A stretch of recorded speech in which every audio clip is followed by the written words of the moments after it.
ಶಾಲೆಯಲ್ಲಿ ಗಣರಾಜ್ಯೋತ್ಸವ ಕಾರ್ಯಕ್ರಮ ಹಿಂದೆ ಬರಿ ಸ್ವಲ್ಪ ಹಿಂದೆ ಸಾನ ಈ ಕಡೆ ತಿರ್ಬೇಕು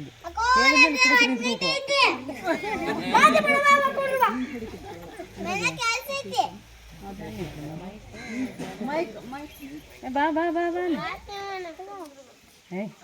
ಮೈಕ್ ಅದು ನೀವು ಮಾತಾಡ್ಬೇಕು ಒಂದು ನಿಮಿಷ. ಅಮೆರಿಕದಿಂದ ಬಂದ್ಮೇಲೆ ಗಣರಾಜ್ಯೋತ್ಸವ ಮರ್ತ್ಬಿಟ್ಟೆ ಹೆಂಗೆ? ಸಾನ್ವಿ ಆ ಕಡೆ ಅಪ್ಪ ದೇವ್ರು, ಅದು ಕನ್ನಡ ರಾಜ್ಯೋತ್ಸವ. ಈಗ ಮಾಡ್ತಿರೋದು ಗಣರಾಜ್ಯೋತ್ಸವ.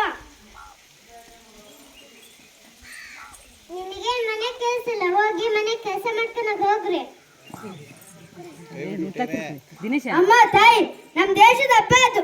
ಎಲ್ಲ ಜಾತಿ ಎಲ್ಲ ಧರ್ಮದ ಸೇರಿ ಮಾಡೋ ಹಬ್ಬ ಇದು.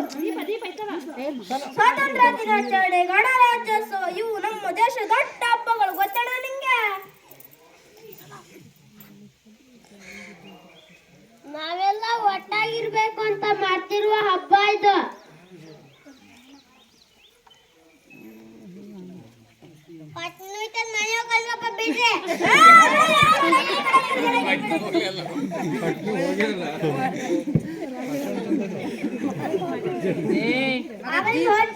ಬಿಟ್ರಪ್ಪ, ನೀನು ನಮ್ಮಂಗೆ ಚಿಕ್ಕೋಳಿದ್ದಾಗ ನಿಮ್ ಶಾಲೆಯಲ್ಲಿ ಮಾಡ್ತಿರ್ಲಿಲ್ವಾ ಇದನ್ನ? ಓ, ಈಗ ನೆನಪಾಯ್ತು. ಶಾಲೆಗೆಲ್ಲ ಚಾಕ್ಲೇಟ್ ಕೊಡ್ತಿದ್ರಲ್ಲ ಅದ?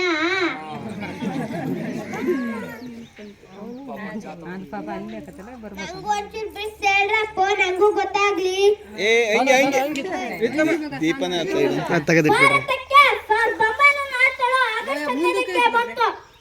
ಸ್ವಾತಂತ್ರ್ಯ ಬಂತು. ಅದಾದ್ಮೇಲೆ ನಮ್ಮ ದೇಶವನ್ನು ನಡೆಸೋಕೆ ಒಂದು ಕಾನೂನು ಬೇಕಿತ್ತು. ಅದಕ್ಕೆ ಪುಸ್ತಕ ಬರೀಲಿಕ್ಕೆ ಅಂಬೇಡ್ಕರ್ ಅವರ ನೇತೃತ್ವದಲ್ಲಿ ಕಮಿಟಿ ರಚನೆ ಆಯ್ತು. ಗೊತ್ತಣ್ಣ ನಿಂಗೆ? ಆ ಪುಸ್ತಕ ಯಾವಾಗ ಗೊತ್ತಾ? ಭಾರತದ ಸಂವಿಧಾನ. ಅದನ್ನ ಬರೆಯೋದಕ್ಕೆ ಅಂಬೇಡ್ಕರ್ ಅವರು ತುಂಬಾ ಕಷ್ಟಪಟ್ಟು ನಮಗಾಗಿ ಬರ್ತಿದ್ದಾರೆ. ಗೊತ್ತೇನಣ್ಣ ನಿಂಗೆ?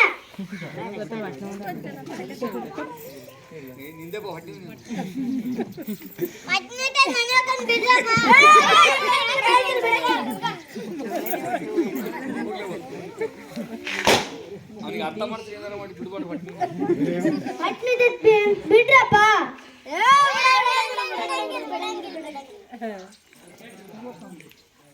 ಮತ್ತೆ ಆಸ್ಪತ್ರೆಗೆ ಕರ್ಕೋಗ್ರಿ.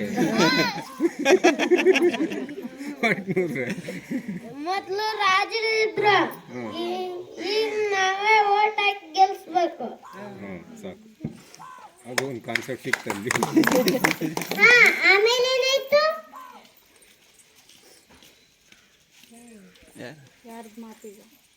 ಹೇಳ್ತಾನೆ ಕೇಳಿಸ್ಕೊಳ್ರಿ.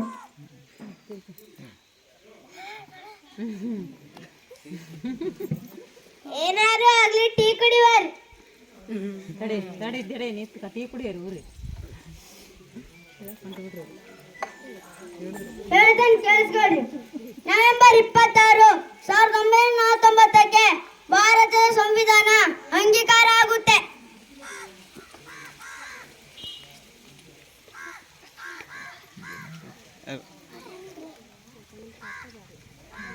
ಆದ್ರೆ ಇವತ್ತು ಜನವರಿ 26 ಅಲ್ವಾ?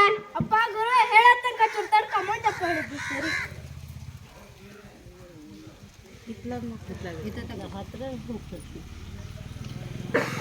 ನೀನು ತಿದ್ದುಪಡಿ ಪರಿಷ್ಕರಣೆ ಎಲ್ಲ ಮುಗಿದ ಮೇಲೆ 1950 ಜನವರಿ 26ಕ್ಕೆ ಭಾರತದ ಸಂವಿಧಾನ ಜಾರಿಗೆ ಬಂತು. ಅಂದ್ರೆ ಇವತ್ತು.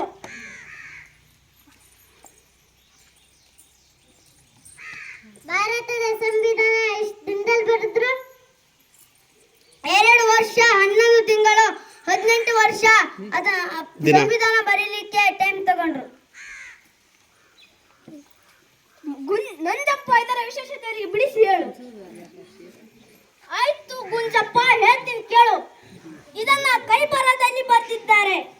ಇದು ಪ್ರಪಂಚದ ಅತಿ ಉದ್ದವಾದ ಸಂವಿಧಾನ. ಇದು ಗೊತ್ತಲ್ಲ ನಿಂಗೆ? 1.46 ಲಕ್ಷ ಪದಗಳು ಸಂವಿಧಾನದಲ್ಲಿದ್ದಾವೆ. ಅವನ ಕಾಲದಲ್ಲಿ ಬರಲಿಕ್ಕೆ ಎಷ್ಟು ಖರ್ಚಾಯ್ತು ಗೊತ್ತಾ? 64 ಲಕ್ಷ ರೂಪಾಯಿ. ಆದರೆ 1000 ವರ್ಷ ಆದ್ರೂ ಒಂದು ಹುಳ ಹಿಡಿಯಲು ಗೊತ್ತಾ ನನಗೆ?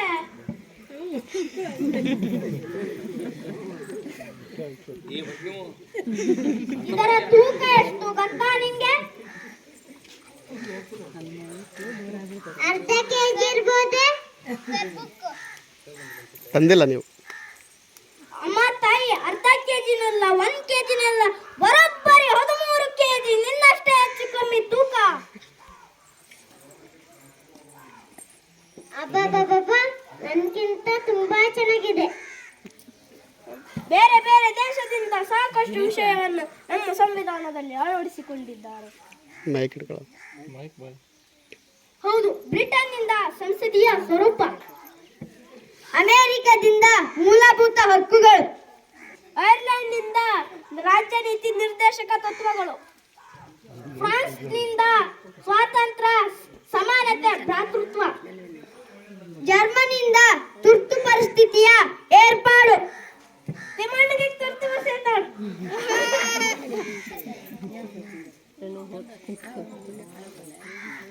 ಭಾರತದ ಸಂವಿಧಾನ ಪ್ರಸ್ತಾವನೆ ಅಂದ್ರೆ ಏನು? ಹೇಳಿಬಿಡ.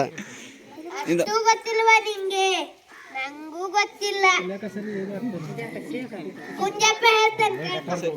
ಭಾರತದ ಜನಗಳಾದ ನಾವು ಭಾರತವನ್ನು ಸಾರ್ವಭೌಮ, ಸಮಾಜವಾದಿ, ಸರ್ವಧರ್ಮ ಸಮಭಾವದ ಪ್ರಜಾಸತ್ತಾತ್ಮಕ ಗಣರಾಜ್ಯವಾಗಿ ರಚಿಸಲು ಮತ್ತು ಅದರ ಸಮಸ್ತ ನಾಗರಿಕರಿಗೆ ಸಾಮಾಜಿಕ, ಆರ್ಥಿಕ ಮತ್ತು ರಾಜಕೀಯ ನ್ಯಾಯ, ವಿಚಾರ, ಅಭಿವ್ಯಕ್ತಿ ಸ್ವಾತಂತ್ರ್ಯ, ಸ್ಥಾನಮಾನ ಹಾಗೂ ಅವಕಾಶ ಸಮಾನತೆ ದೊರೆಯುವಂತೆ ಮಾಡಲು ಮತ್ತು ವ್ಯಕ್ತಿ ಗೌರವವನ್ನು, ರಾಷ್ಟ್ರದ ಏಕತೆಯನ್ನು ಹಾಗೂ ಅಖಂಡತೆಯನ್ನು ಸುನಿಶ್ಚಿತಗೊಳಿಸಲು, ಅವರಲ್ಲಿ ಮಾತೃಭಾವನೆಯನ್ನು ವೃದ್ಧಿಗೊಳಿಸಲು ಶ್ರದ್ಧಾಪೂರ್ವಕ ಸಂಕಲ್ಪ ಮಾಡಿದವರಾಗಿ ನಮ್ಮ ಈ ಸಂವಿಧಾನ ಸಭೆಯಲ್ಲಿ 1949ನೇ ಇಸವಿ ನವೆಂಬರ್ ತಿಂಗಳ 26ನೇ ತಾರೀಖಾದ ಈ ದಿವಸ ಈ ಮೂಲಕ ಈ ಸಂವಿಧಾನ ಅಂಗೀಕರಿಸಿ ಅಧಿನೇಮಿಸಿ ಅರ್ಪಿಸಿಕೊಂಡಿದ್ದೇವೆ.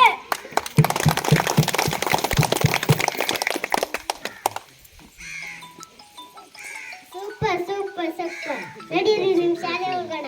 ನಾನು ಬರ್ತೀನಿ. ಪಟ್ಟಣ ಹೋಗ್ತಾನೆ ಮದುವೆ ಆಗ್ಬಿಡ್ತೀನಿ. ಅಂತ ನಮ್ಗೆ ಗೊತ್ತೈತಿ. ಗಾಡಿ ಮುಸ್ಕೆ ಬಾ, ಕಾಯ್ತಾ ಇದ್ದೇನೆ.